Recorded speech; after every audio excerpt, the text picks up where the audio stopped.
Benefit షోలు ticket రేట్లు పెంచడం గురించి బాటిల్ నెక్. మొన్న కూడా తెలంగాణలో హడావుడిగా కూర్చున్న దానికి ముఖ్య కారణం ఇదే. బెనిఫిట్ షోలకి 300 టికెట్ 3,000 రూపాయలకి ఇవ్వాలి. అంటే ఇవ్వాలి అంటే గతంలో ఇచ్చారు కాబట్టి, అల్లు అర్జున్ గారి సినిమాకి ఇచ్చారు, పుష్ప 2కి ఇచ్చారు కాబట్టి.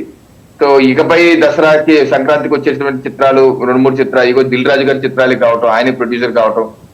సో దాని మీద హడావుడిగా వెళ్ళినంత మాత్రాన విధం తగిన ఫలితం చెడిందని ఇంత చేసినా ఉపయోగం లేదు. దాని మీద అంటే ఆ మీటింగ్ ప్రీ కండిషనే ముఖ్యమంత్రి గారు రేవంత్ రెడ్డి గారు ప్రీ కండిషనే అది మినహా అన్ని మాట్లాడుకుందామని.